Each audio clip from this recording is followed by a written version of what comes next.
Oh, hey there, my good YouTubers. It is Monday morning, 15th of November. Just before the day starts in, a load of things to do today. Just thought to do a bit more of an update actually on the E-Cig, how it's going. Well, as I say, no cigarette again this morning, very much like yesterday. No real cigarettes needed. Completely, totally onto this. But what I have got to say actually is that I had a strange thing happen to one of my atomizers yesterday. It fell to pieces. The atomizer, well, literally, a part of it fell to pieces. I wouldn't say that the entire thing fell to pieces, but what actually happened was inside, deep down inside the hole inside here, the little bridge, little steel wool bridge that's over the top down there, seemed to have fell out. It come detached from the rest of the atomizer. Yeah, I don't know. So I thought, okay, cleaned it out, washed it out, got as much of the residue out or whatever, and I ended up taking out there's like a little bridge support underneath the wire wall, so I ended up taking that out. Obviously, the actual atomizer itself works. You can hear that fizzing away. So the element in there actually is okay. So what I decided to do was obviously, clean it out, flushed it out, washed it out, and then just got some e-liquid and just decided to drop it straight down on top of that element. And it seems to work. It does seem to work. I mean, this is the thing. I mean, I ain't got enough light, as to say, to no, it's not gonna, show you down there, but let's see if it comes out red. You can see a bit of the smoke coming out there, look. But it's, to say anyway, beside it, the bridge fell out on me, so we'll drop a couple of, two drops. Stick a thingy in.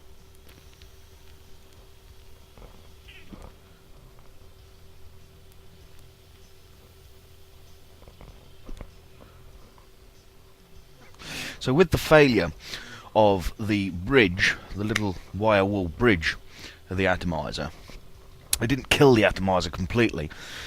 All it's basically done is allowed me to direct drop straight into the atomizer. Seems to work, and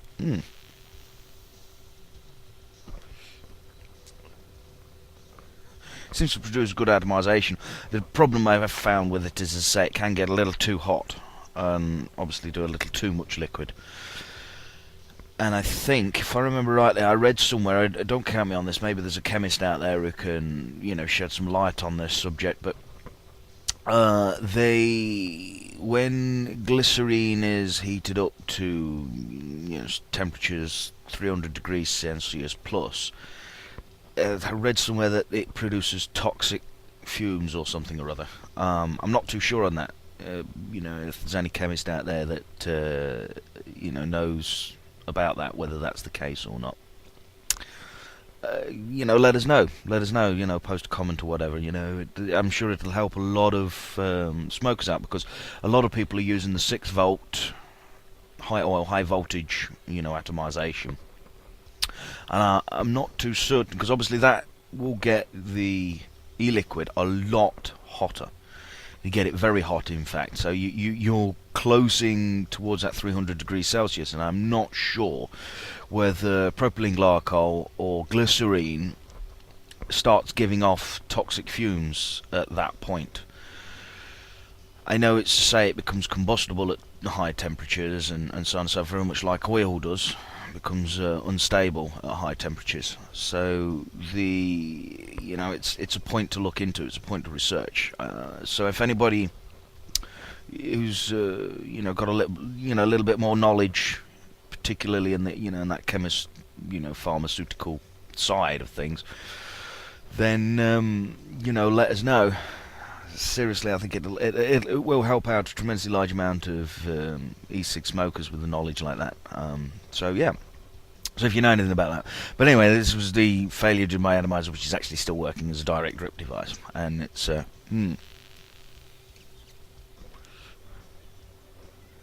still working quite well.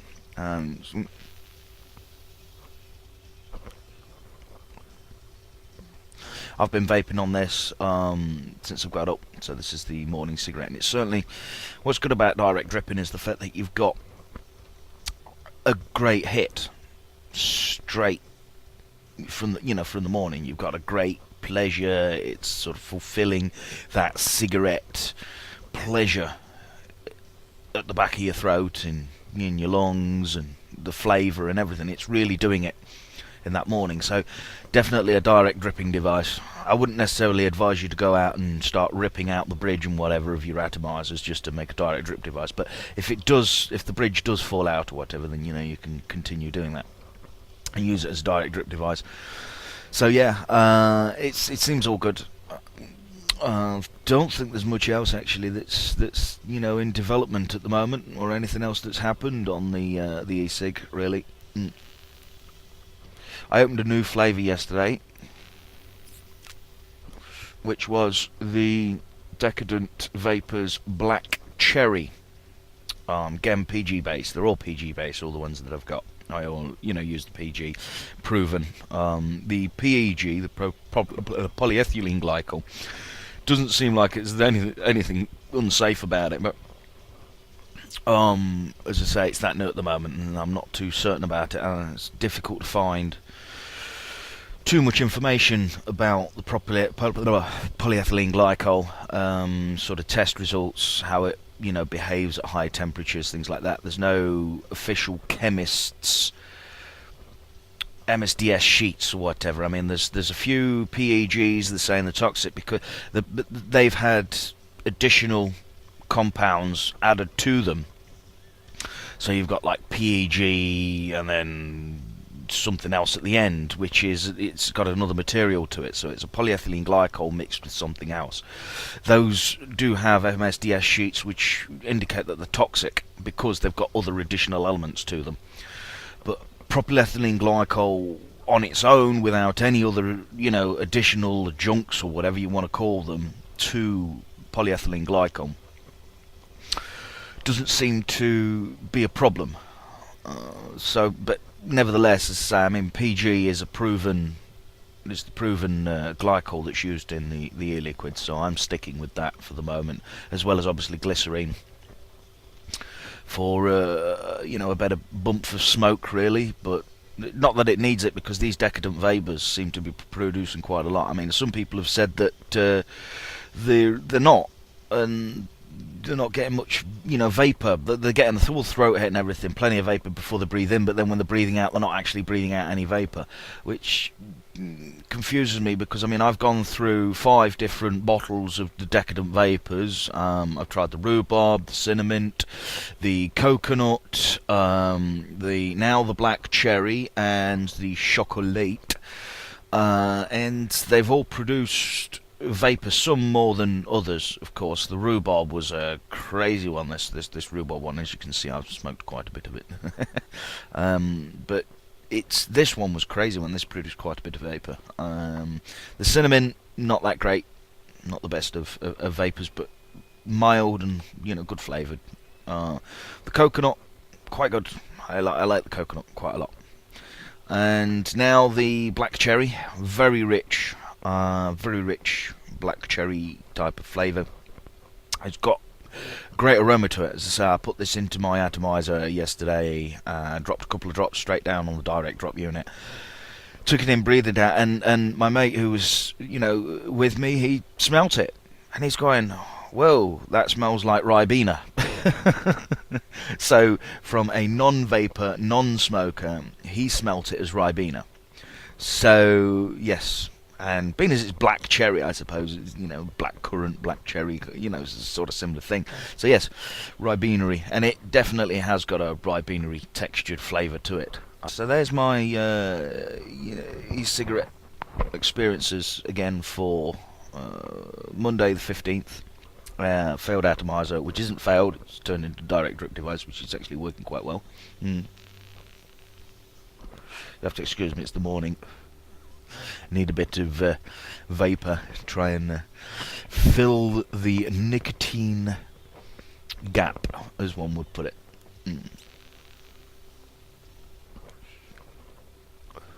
But there we go. So yeah, another one of my E-Cig experiences. I say new flavours, playing with the flavours. Check out Totally Wicked. There's the discount links below. Get some discount and, you know, have some fun. I had a look on the website last night, and it seems like the 18mg strength Decadent Vapors Lucky Bag has disappeared from the site. They're obviously not selling those particular Decadent Vapors. They're doing the 11mg. You can get the Lucky Bag on the 11mg. But the 18mg strength Decadent Vapors have been removed.